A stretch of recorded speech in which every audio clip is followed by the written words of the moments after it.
So, sabi ko nga, magpipremiere ako ng munggo. Lulutuin ko na, O, di ba? Lutuin ko na ang munggo, o. Di, meron na akong pang-premiere uli. Bahala kayo dyan. Basta ako magluluto ng munggo. Ito na, let's show the munggo. Ayan pala. May munggo version and may fish. Ayun pala, tawang-tawa ako sa iyo. O, di ba? Yan ang halo. Bawang, sibuyas, kamatis. Tapos, ayun yung isda na pinirito ko, yung kalahati, yan ang ilalagay ko sa munggo. O, di ba? Tapos, yung gargir. Alam nyo guys, yung mga lalo na nasa Arab country, yung gargir, yung kalahati rin, ang ilalagay ko sa munggo, yung kalahati, kakainin kong fresh. At saka yung ampalaya. O, di ba? So, o, di ba? O, ayan, magkakaroon na uli ako ng premiere. O, palupitan ng title sa munggo. O, di ba guys? So, ayan. Meron na uli akong pang title. O, di ba? Habang wala yung anak ko. O, di ba? Nagwawala ang ina niya. Di ba, anak?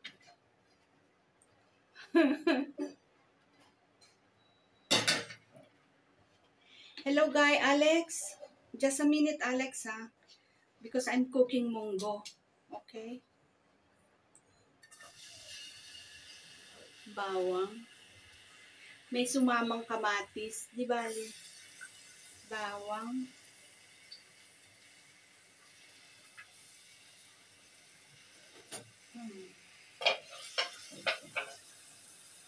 Uy.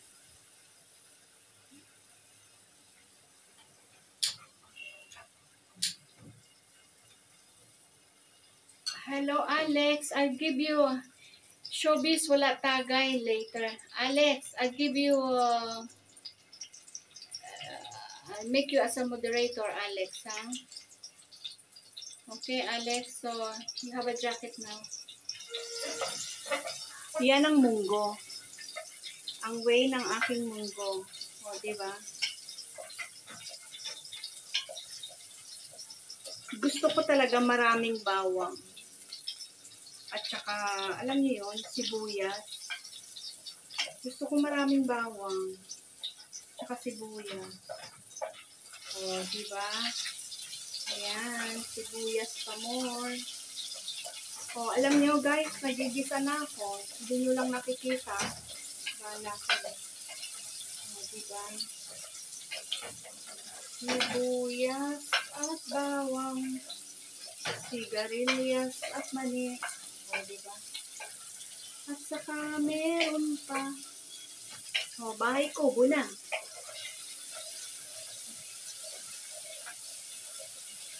Guys, bahay kubo na tayo dyan.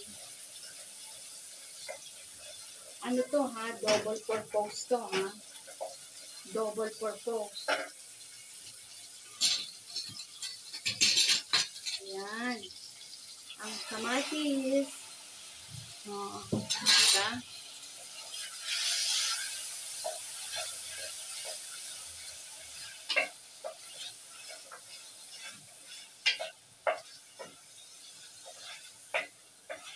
Tapos, tsaka ko lalagyan ng paminta. Ay, hindi pala ito ang takip. Paminta. At tsaka, anong tawag doon? Asin. Paminta at tsaka asin. Naglalagay ba kayo ng paminta? At tsaka paminta, oo, sa munggo. Hindi kayo naglalagay ng paminta.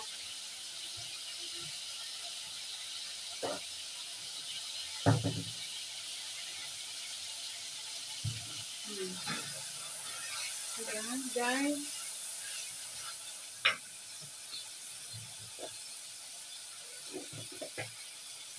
Maglagay na tayo ng paminta. O, diba? Ay, asin muna. Tapos paminta. O, diba? Nagkalat pa. Guys, tumalon. Tumalon si sibuyas. Diba? Yan siya. Tapos ilagay natin itong piniritong, pampalasa lang siya. Piniritong, ano tawag doon? Mozzarella. Pampalasa. Diba? Gusto ko lang na meron siyang pampalasa. Guys, ako lang kasi kakain yan. Don't worry. Nukman ko yung aking masarap. Makarel. Kasi fresh siya. Tapos, ilagay na natin ang munggo. Munggo ba? Oo, munggo.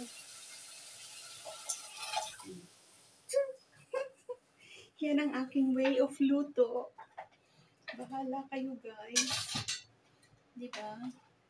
Basta yan ang aking way of luto.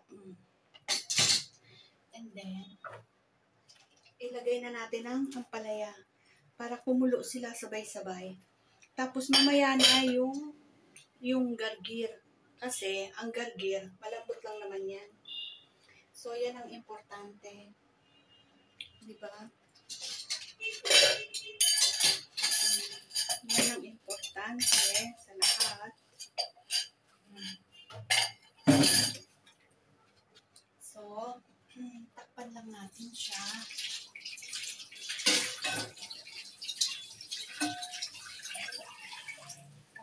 Takpan lang natin siya hanggang kumulo, hanggang lumambot yung ampalaya, at saka natin ilagay yung gargir. O, diba?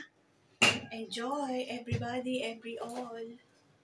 Back to ano na tayo, reality doon sa ating upuan. Back to upuan. Ano lang natin yung ating, hinaan lang natin yung ating apoy. So, guys, ayan guys, naubos ko na yung munggo, ngayon lang. Kailan ko ba niluto yun? Sabado? Diba? Sabado. Hindi. Biyernes ng gabi. Ngayon lang siya naubos. Pinanghapunan ko. Anong oras na? Guys, it's 11:35. Naubos ko na lahat. Pero yung isda, meron pang kalahati. Yung sa bandang buntot.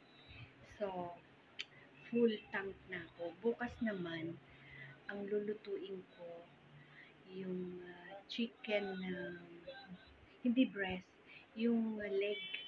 Lalagyan ko ng tomato, tapos lalagyan ko sa oven, tapos yung beans na lalagyan ko ng tomato sauce.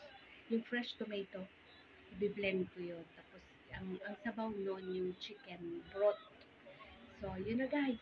May pang ano na ako. May pang end na. O, diba? End na ng aking munggo. Okay? So, ang title pala ng munggo ko ay makikita nyo dyan. Binigay ng anak ko si Puga. Shouty Pugak na. At saka yung anak kong si Bunsoy. Tunggali sa magiging title ng aking munggo. Shouty sa dalawa kong anak dyan na makulit. Okay? Bye guys. Love you all.